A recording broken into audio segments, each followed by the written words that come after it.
Lalu saya melihat sosok ular besar itu kembali turun ke dalam laut. Namun tidak lama kemudian, deburan ombak berubah menjadi semakin keras. Wajahnya seperti manusia, namun dia memiliki taring yang keluar dari mulutnya.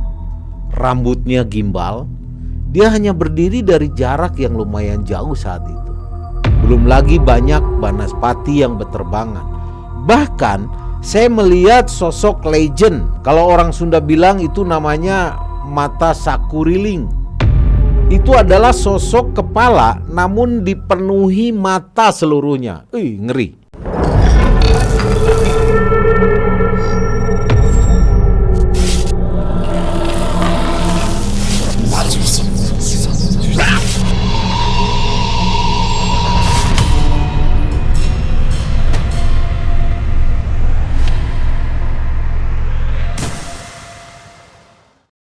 Assalamualaikum warahmatullahi wabarakatuh. Selamat malam Sobat Malam Mencekam. Apa kabar? Malam ini saya akan mengisahkan sebuah cerita yang dikirim oleh Armet di Bandung. Bagaimana dia bisa kehilangan dua orang temannya yang menjadi korban ganasnya ombak laut pantai selatan. Dan bagaimana pula mereka bisa sampai ke pantai tersebut.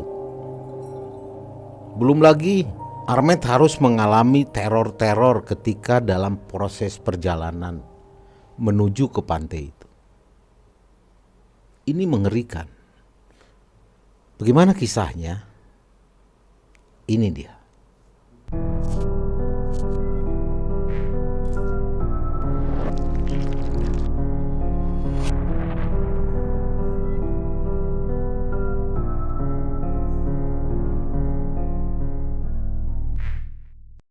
Nama saya Armet, saya berusia 22 tahun dan domisili saya tepatnya di Bandung di daerah Lemah Nendet. Saya adalah anak pertama dari 3 bersaudara. Ayah saya adalah seorang praktisi spiritual. Pekerjaan saya saat ini hanya membantu ayah di rumah. Jika ada pasien yang datang untuk berobat, baik itu penyakit medis ataupun non-medis. Saya akan menceritakan salah satu pengalaman yang menurut saya lumayan mencekam ketika saya melakukan kegiatan touring ke Pantai Santolo Garut yang diadakan saat pelepasan kepanitiaan Karang Taruna di tahun 2018 yang lalu. Dan ini adalah pengalaman pertama saya masuk ke alam gaib. Pada bulan Juni tahun 2018 waktu itu, saya dan para pemuda di lingkungan rukun warga atau RW saya membentuk Karang Taruna sesuai instruksi dari para senior untuk mengadakan acara penyambutan HUT RI yang ke-73. Kami sebagai generasi penerus dituntut untuk lebih kreatif dalam menyelenggarakan berbagai acara di bulan Agustus nanti. Akhirnya terbentuklah Karang Taruna dengan jumlah anggota kurang lebih waktu itu 17 orang. Lalu di bulan Juli kami mengadakan penggalangan dana lewat sumbangan dari pemerintah setempat dan beberapa warga yang ingin berpartisipasi untuk menyumbang. Di awal bulan Agustus akhirnya kami berhasil mengumpulkan dana penyelenggaraan acara itu sebesar 20 juta rupiah. Dan kami limpahkan sebagian besar untuk mensukseskan acara yang sudah kami musyawarahkan dan sudah kami rencanakan. Para pemuda di generasi saya waktu itu memang agak selengehan dan urakan. Kenapa? Jujur, kami seringkali mengadakan pesta miras di setiap malam minggu. Tapi kami terbilang cukup kreatif loh, dan cukup kuat jiwa nasionalisnya. Akhirnya acara demi acara pun untuk merayakan HUT RI berjalan sukses dan meriah sekali. Buktinya banyak masyarakat yang ikut serta dan menyaksikan, terlihat puas dan sangat menikmati saat itu. Kami pun selaku pemuda Karang Taruna di tahun itu merasa bangga. Sudah jelaslah, karena berhasil menghibur masyarakat di daerah kami. Walaupun di setiap acara yang kami selenggarakan untuk merayakan HUT RI yang ke-73 itu, kami selalu membeli beberapa botol minuman keras seperti Amer, Ciu, Intisari, sepaket lah. Dan kami istilahkan itu sebagai setting. Tapi sobat, minuman tersebut alasannya adalah hanya untuk sekedar menghangatkan tubuh. Sekalian untuk doping agar tidak masuk angin.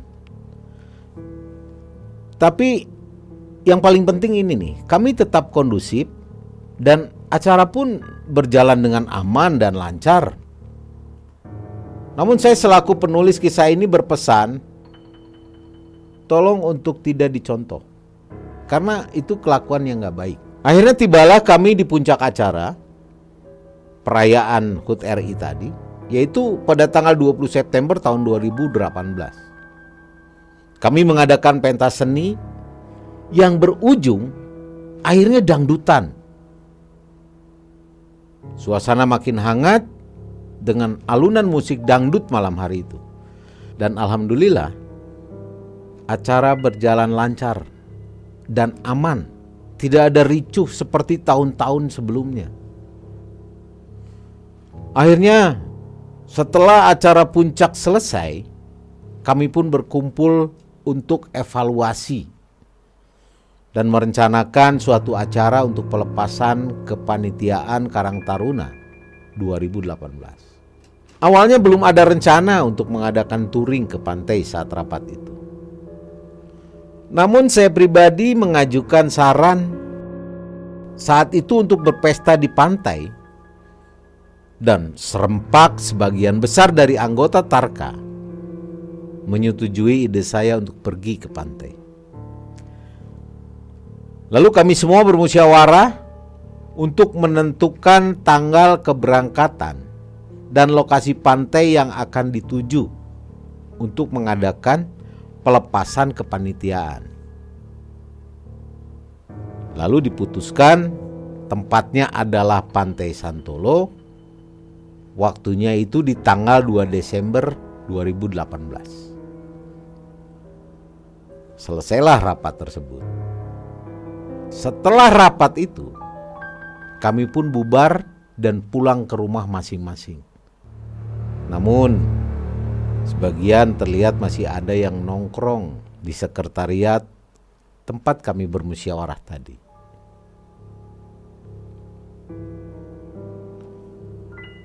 Sesampainya di rumah, saya langsung rebahan di kamar saya yang pintunya hanya tertutup oleh gorden jadul saja. Ya, dikarenakan lelah, saya pun terlelap tidur. Dan tiba-tiba saya bermimpi didatangi oleh kakek buyut saya.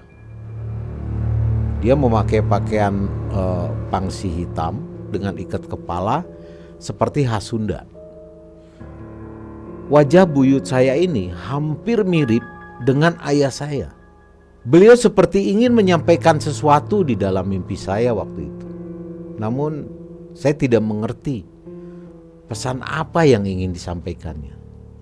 Singkat cerita, pada malam sebelum keberangkatan ke Pantai Santolo, saya berkumpul dengan sebagian teman-teman yang akan ikut serta dalam acara touring. Tempat kami ngumpul yaitu di sebuah warung tempat biasa kami nongkrong. Untuk mendata ulang lah siapa aja peserta yang ikut dan mengatur acara agar semua terencana dan tertata dengan rapi. Di malam itu, di tengah obrolan bersama teman-teman, tidak tahu kenapa saya tiba-tiba merasa gelisah dan tidak enak hati. Namun saya berusaha tetap berpositif thinking saja. Dan berdoa dalam hati semoga tidak terjadi apa-apa. Tidak lama kemudian, ini aneh nih. Saya tiba-tiba mencium bau seperti harum bunga. Dan ternyata bukan hanya saya saja yang merasakan hal itu. Namun teman-teman pun juga mencium bau bunga itu. Kami tidak tahu wangi bunga apa itu. Yang jelas baunya seperti bunga lah pokoknya. Tiba-tiba saya berfirasat ada sesuatu yang memperhatikan kami di sekitarnya. Lalu ada dari teman kami, sebut saja namanya Dido, yang sedang nongkrong di warung waktu itu. Dia menyalakan sebatang rokok dan meletakkannya di sebuah batu bata di bawah tiang listrik yang ada di dekat tempat kami duduk. Sambil dia berkata dalam bahasa Sunda, "Yeuh, jang maneh bisi hayang udud." Sontak saya dan teman-teman yang lain itu kaget dong dengan apa yang si Dido lakukan saat itu. Respon teman-teman saat itu ada yang menganggap bahwa si Dido ini sedang bercanda. Ada juga yang marah karena kelakuan Dido saat itu betul-betul dianggap sompral. Saya sendiri mengira Dido memang mengetahui apa yang sedang terjadi. Dan setelah itu, Dido malah tertawa terbahak-bahak. Ternyata dia hanya iseng saja melakukan hal seperti itu. Gila kau, ujar saya spontan kali itu. Dan di tengah kami tertawa-tawa, tiba-tiba rokok yang si Dido nyalakan itu, yang disimpan di batu tersebut, itu tiba-tiba bergerak seperti ada yang memungutnya lalu menghisapnya. Nah, di sana ada salah satu teman kami yang bernama Arif. Dia yang pertama melihat rokok itu bergerak sendiri. Sontak Arif berteriak dan langsung berlari. Kami pun yang saat itu terfokus pada Arif yang tiba-tiba dia lari kencang, tidak ngeh dengan apa yang terjadi. Dan akhirnya semua menyaksikan fenomena mencekam tersebut. Seketika itu juga semua berlarian, berhamburan meninggalkan warung itu. Namun tidak dengan saya. Mungkin teman-teman yang lain tidak melihat sosok apa yang menggerakkan sebatang rokok yang tadi dinyalakan oleh si Dido tadi. Tapi saya bisa melihat dengan jelas siapa yang memungut dan menghisap rokok itu. Mau tahu nggak? Sosok itu adalah buyut saya sendiri. Saya tidak merasa ketakutan saat itu. Karena ya memang jujur saja saya dari kecil tuh sering banget melihat wujud dari jin yang menyerupai buyut saya itu. Tapi memang baru kali ini sosok buyut saya ini berbuat seperti itu. Mungkin dia marah karena guyunan si Dido tadi yang kurang sopan, atau hanya kebetulan saja, saya nggak tahu. Saat itu wujud buyut saya itu benar-benar padat seperti halnya manusia biasa. Dan saya melihat dia benar-benar memegang rokok itu. Lalu dia mengatakan sesuatu sebelum akhirnya dia menghilang dan menjatuhkan rokok itu. Dan dia bilang pada saya begini, "Rek naon kaditu cep? Kade cing ati-ati. Ayeuna teh poe hajatan bangsa jin." Lalu sejenak saya coba memahami maksud perkataan dari sosok jin yang menyerupai buyut saya itu. Lalu dia pun menghilang sebelum saya sempat mengatakan apapun kepadanya. Spontan saya melihat jam yang ada di HP saya. Ternyata memang sudah menunjukkan bergantinya hari. Saat itu tepat pukul 00.29 waktu Indonesia bagian Barat. Saya pun bergegas pulang dan langsung istirahat untuk menjaga stamina, menyambut perjalanan esok hari. Singkat cerita, pada pagi hari sebelum keberangkatan, ya kira-kira sekitar pukul 7 pagi, kami berkumpul terlebih dahulu untuk memastikan situasi dan kondisi, serta menunggu teman-teman yang saat itu belum hadir di titik kumpul. Suasana pada pagi itu terasa sangat menyenangkan untuk kami. Akhirnya setelah semua berkumpul, kami memulai perjalanan menuju Pantai Santolo Garut dengan berdoa bersama terlebih dahulu. Jumlah peserta acara pelepasan kepanitiaan Karang Taruna saat itu ada 7 motor yang masing-masing motor berboncengan.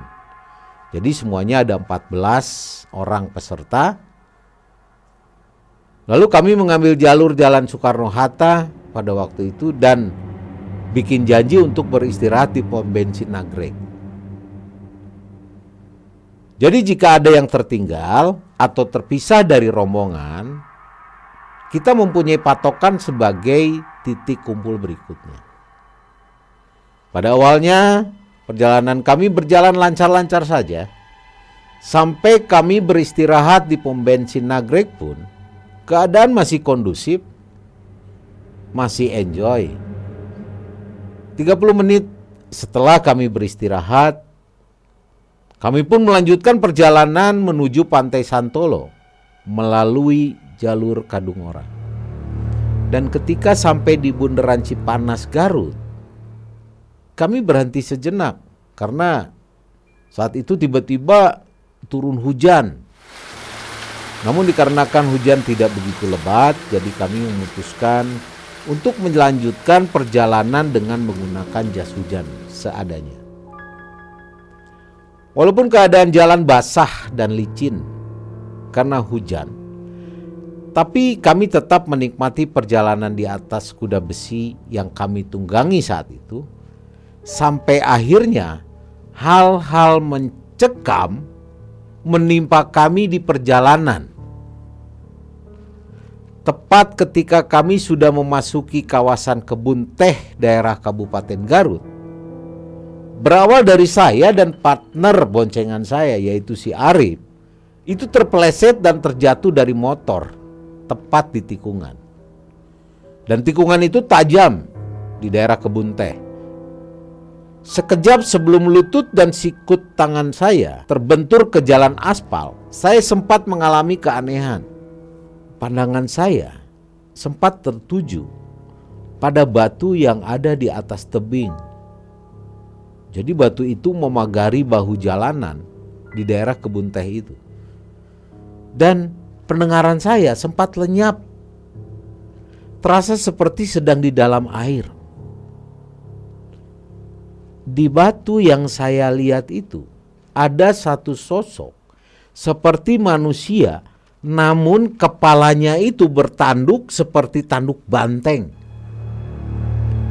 Badannya berwarna coklat kehitam-hitaman. Saya kurang begitu bisa mengingatnya secara detail karena saya melihatnya sangat sebentar sekali.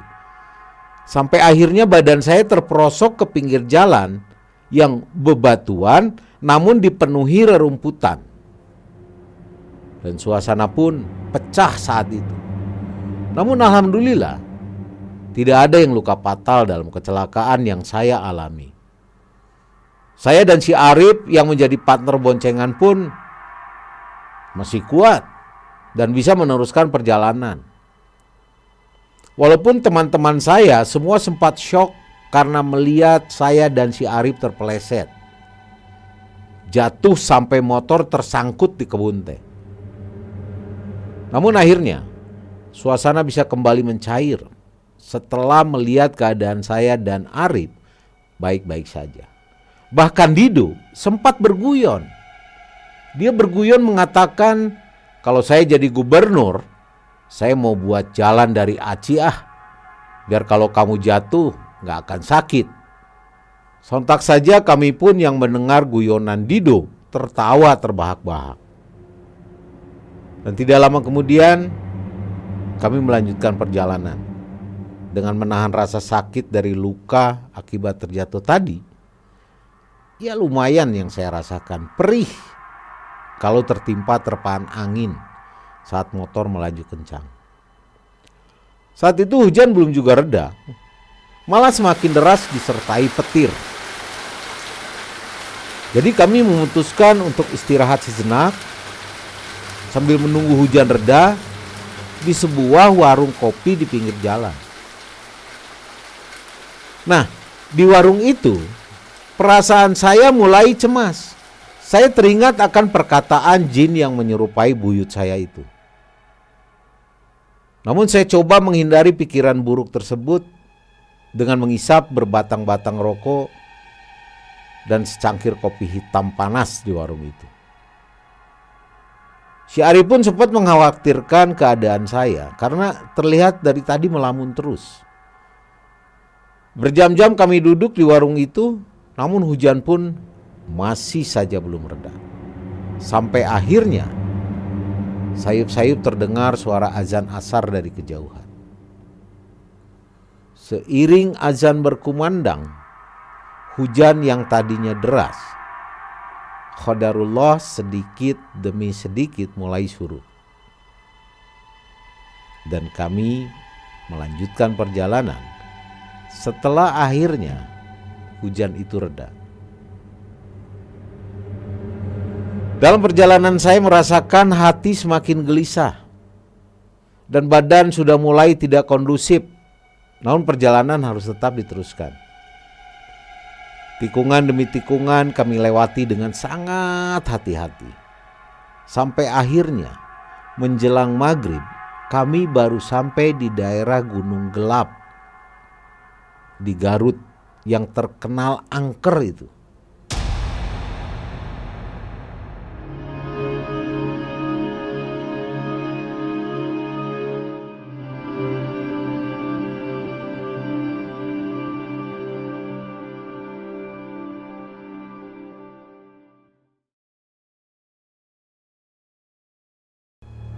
Dan pada saat kami akan melewati daerah tersebut, buyut saya datang lagi dengan bentuk bisikan yang menyuruh kami untuk menunda perjalanan. Jangan sampai melewati daerah Gunung Gelap itu saat menjelang maghrib. Saya pun mengerti sebenarnya maksud dari bisikan itu. Namun kondisi saat itu tidak memungkinkan untuk berhenti dulu. Karena sebagian teman-teman sudah berada jauh di depan saya. Juga sisa rombongan yang lainnya. Mereka melajukan motornya dengan sangat kencang. Sampai beberapa teman yang lain di belakangnya itu tertinggal jauh. Di saat seperti itu, tiba-tiba si Arif, dia minta berhenti dulu karena ingin buang air kecil. Tapi saya menolaknya karena kondisinya itu sudah terlalu sore. Kalau saya harus berhenti.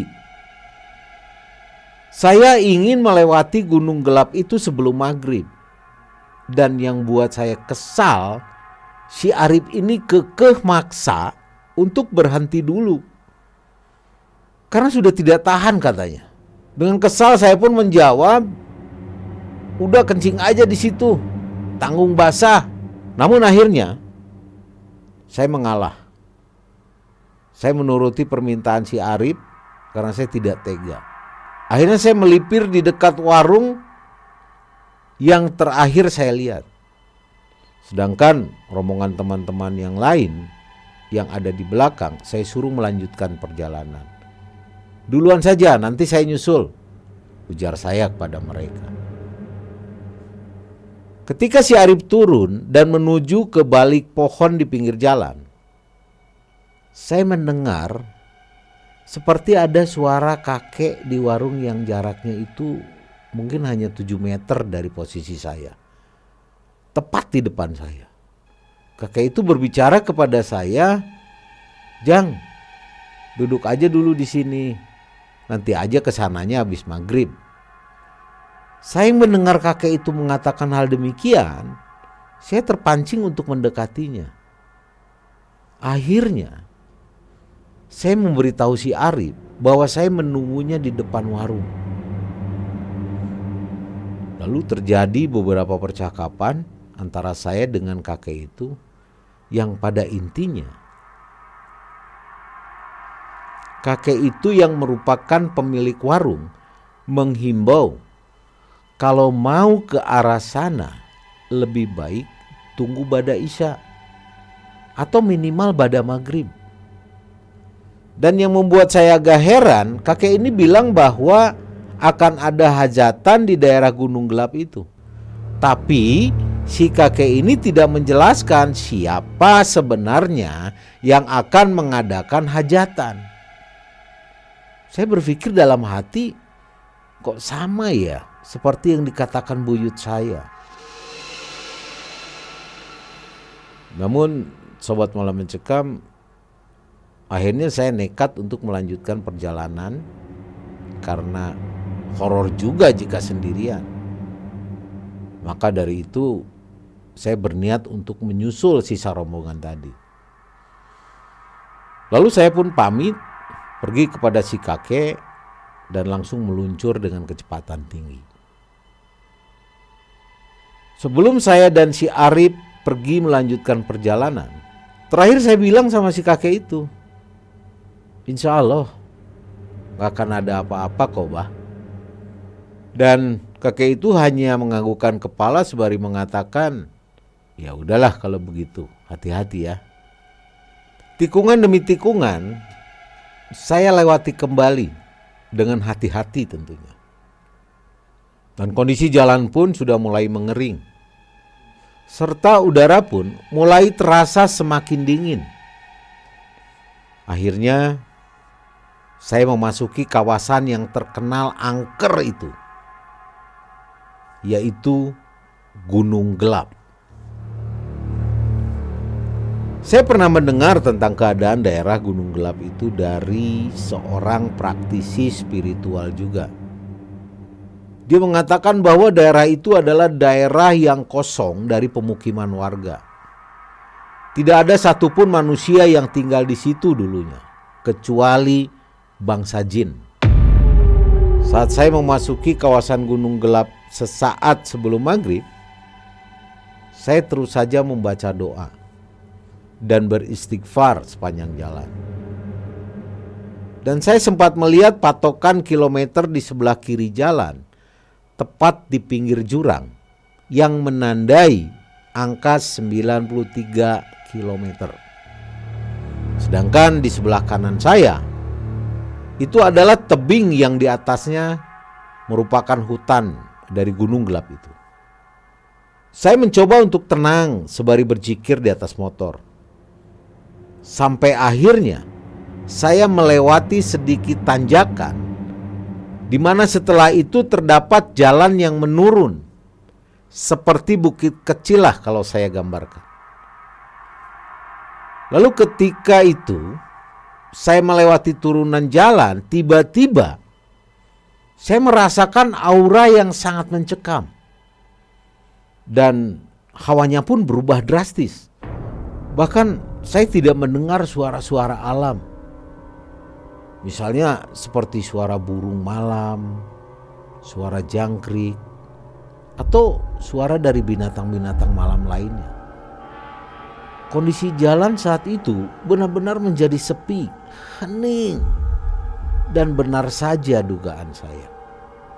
Mulailah bermunculan sosok para penghuni kawasan angker itu menyambut kedatangan kami. Di depan saya, tepat di samping kiri jalan yang di bawahnya adalah jurang, saya melihat sosok yang merangkak keluar dari jurang itu. Terlihat seperti laba-laba besar. Tangannya panjang, tubuhnya kurus berwarna putih pucat kekuningan, seperti mayat. Sontak saya benar-benar kaget melihat. Tapi mau tidak mau, saya harus melewatinya. Dan semakin dekat, saya semakin jelas melihat matanya berwarna hitam, hidungnya seperti kelelawar. Dikarenakan saya sudah sedikit terlatih melihat hal-hal gaib di rumah, jadi saya coba mengendalikan diri saya supaya tetap stabil mengendarai motor. Lalu saya memastikan bagaimana keadaan si Arif saat itu, karena saya khawatir dia melihatnya juga dan kehilangan kesadaran. Lalu saya coba lihat dia ke belakang, ke arah wajah si Arif. Ternyata dia pun seperti melihat juga apa yang saya lihat. Akhirnya si Arif memejamkan matanya sambil menundukkan kepala. Dan saya bilang kepadanya untuk tetap memejamkan matanya sampai kami melewati kawasan angker tersebut. Di sana ketegangan tidak berhenti sampai di situ. Keadaan sudah benar-benar mencekam. Dan suasana saat itu semakin gelap. Hanya cahaya lampu motor saja yang menjadi sumber cahaya untuk kami saat itu.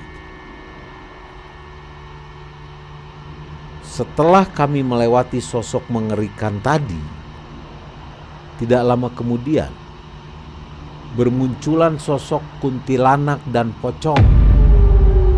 Ini sangat mengerikan. Sebenarnya saya sudah terbiasa melihat hal seperti itu. Hanya saja kali ini sedikit berbeda. Sosok kuntilanak dan pocong itu benar-benar memenuhi hutan di samping kiri dan kanan kami. Ada yang duduk di atas ranting pohon, ada yang melintang tepat di atas kami, ada yang tertawa melengking, ada yang berdiri di atas batu sambil melambai-lambaikan tangannya. Sobat MM tahu nggak? Saat itu dada saya benar-benar terasa panas dan sesak. Dan yang lebih parahnya lagi, kami seperti hanya berputar-putar kembali ke jalan yang sama. Saya menyadari itu setelah saya melihat patokan kilometer 93 yang sebelumnya pernah kami lewati. Kami terus berputar-putar melewati patokan kilometer 93 itu sampai 3 kali. Lalu saya benar-benar merasa takut sampai terasa mau pingsan ketika saya melihat ada satu sosok yang belum pernah saya lihat sebelumnya. Di sebelah kanan di atas tebing yang tidak terlalu tinggi, saya masih bisa melihat lekukan gunung yang berada cukup jauh di belakang tebing itu. Di arah gunung itu, saya melihat sepasang bola mata yang sangat besar. Bentuknya sama seperti manusia. Hanya saja ukurannya itu besar seukuran truk semen kalau saya gambarkan. Sosok mata itu terlihat bergerak mendekati ke arah saya. Semakin lama sosok itu semakin terlihat jelas beserta kepalanya. Walaupun saya tidak mampu melihatnya, tapi saya harus siaga, memperhatikan gerak-geriknya. Yang saya takutkan, sosok ini mengejar kami. Wajahnya seperti manusia, namun dia memiliki taring yang keluar dari mulutnya. Rambutnya gimbal. Dia hanya berdiri dari jarak yang lumayan jauh saat itu, di atas bukit, dan tingginya melebihi pepohonan di hutan itu. Saya tidak melihat sampai pada kakinya karena terhalang oleh pepohonan yang lebat. Belum lagi banyak banaspati yang berterbangan. Bahkan saya melihat sosok legend. Kalau orang Sunda bilang itu namanya mata sakuriling. Itu adalah sosok kepala namun dipenuhi mata seluruhnya. Ngeri. Dan sosok itu konon katanya bisa membunuh manusia. Sampai akhirnya saya melihat ada jembatan yang ada di depan. Setelah jembatan itu juga ada warung dan tambal ban. Di situ saya sangat lega dan bersyukur masih diberikan keselamatan oleh Allah Subhanahu wa taala. Dan saya memastikan patok kilometer yang ada di samping kiri jalan ternyata semuanya sudah normal kembali. berjalan dan angkanya bertambah selama perjalanan. Saya terus melajukan motor tanpa berhenti sampai akhirnya saya melihat sekerumunan orang-orang yang duduk di atas motor di depan Masjid Nurul Huda. Dan ternyata itu adalah rombongan kami dari Bandung. Lalu dengan segera saya pun bergabung dengan mereka di tengah rombongan teman-teman dan langsung menyalakan sebatang rokok untuk meredakan ketegangan yang saya alami. Sobat Malam Mencekam sekalian, singkat cerita, akhirnya kami pun melanjutkan perjalanan setelah lama beristirahat. Dan sampai di lokasi, yaitu lokasi pantai, itu sekitar jam 10 malam. Di malam itu, kami menyewa penginapan yang letaknya dekat dengan pantai.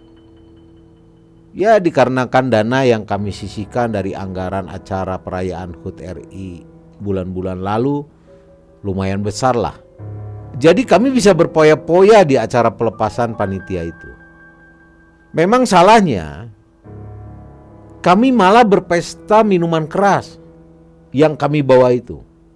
Ada Amer, ada Intisari, ada Ciu, ada cap orang tua. Dan mungkin ini yang mengundang terjadinya malapetaka di pantai malam itu.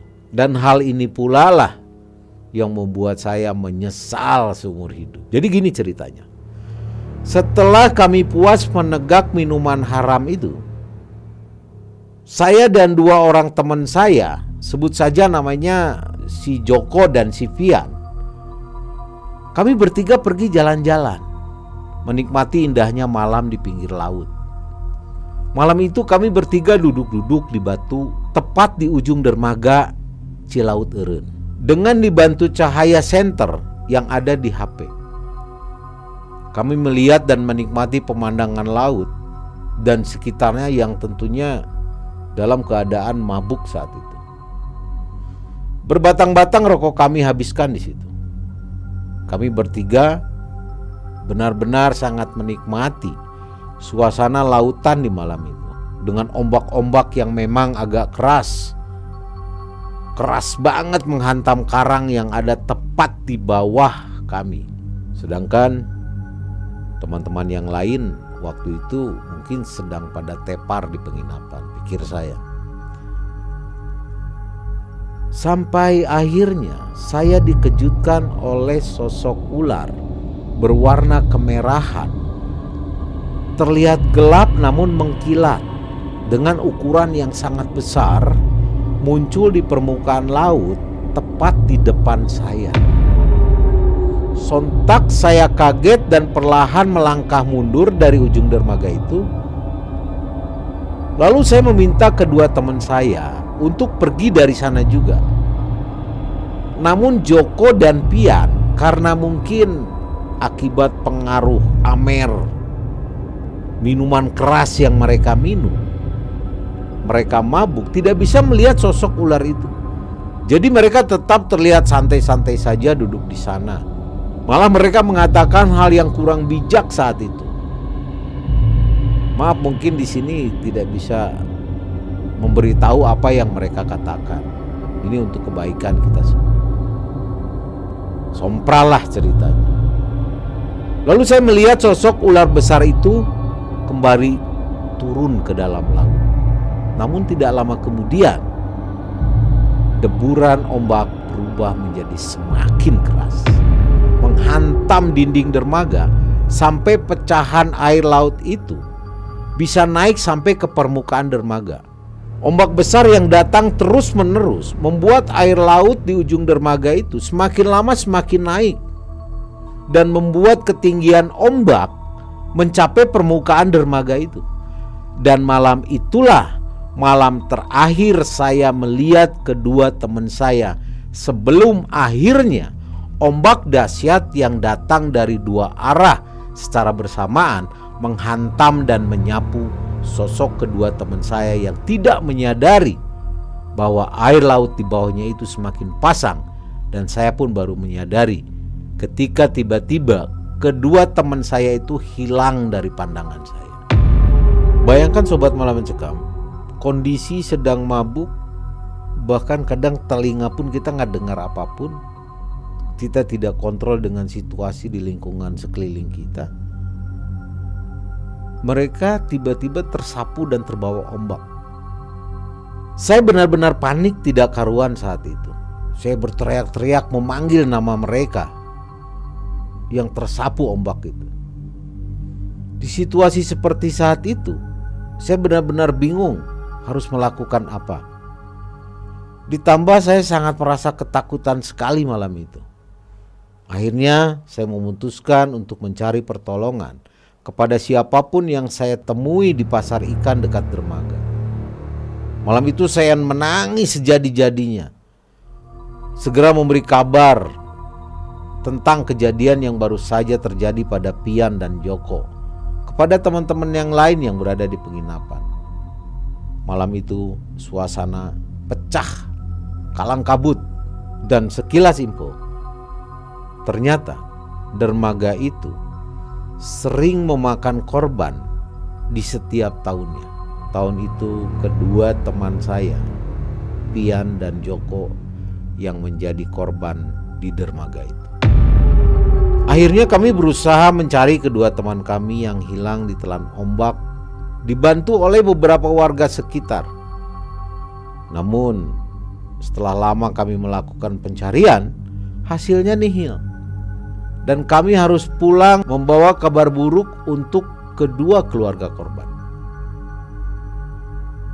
Lalu keesokan harinya, saya dan seluruh rombongan yang tersisa sepakat untuk pulang saja ke Bandung.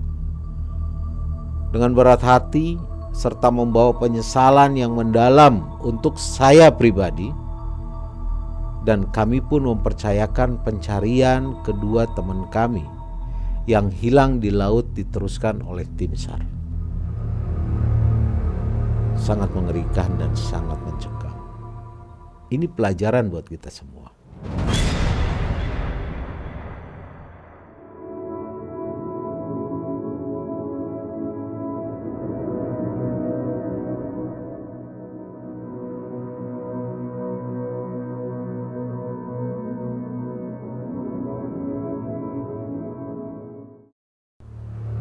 Setelah 1 pekan berlalu, akhirnya saya mendapatkan berita tentang jasad teman saya, Joko, ditemukan oleh nelayan yang sedang mencari ikan. Sedangkan jasad Pian sampai saat ini masih belum ditemukan. Dan kejadian ini membuat saya trauma. Sampai akhirnya saya berjanji pada diri saya sendiri untuk tobat. Tidak akan lagi minum minuman keras dimanapun. Sobat Malam Mencekam sekalian, satu pukulan yang dialami oleh Armin, yang mengalami kisah tragis di mana dia kehilangan teman-temannya di depan matanya, disapu bersih. Sebelumnya, saya minta maaf karena tidak bisa menceritakan kejadian yang menimpa kedua teman saya ini secara detail dan gamblang. Dikarenakan memang terasa berat dan saya tidak mampu untuk menuliskannya. Terbayang ya Sobat Malam Mencekam, sahabat meninggal disapu ombak. Sudah jelas ini pukulan berat buat dia. Semoga kisah yang saya tulis ini menjadi pelajaran berharga untuk saya pribadi dan para penonton semua yang mendengarkan cerita ini. Akhir kata, semoga kita selalu diberikan keselamatan oleh Allah Subhanahu wa taala dan dijauhkan dari segala mara bahaya. Demikian Sobat Malam Mencekam, satu kisah pengalaman pribadi dari Armin. Jangan lupa untuk dukung channel Malam Mencekam dan tunggu kisah-kisah yang tidak kalah horor dan mencekam lainnya dari channel Malam Mencekam. Saya Yudi dan tim Malam Mencekam. Assalamualaikum warahmatullahi wabarakatuh.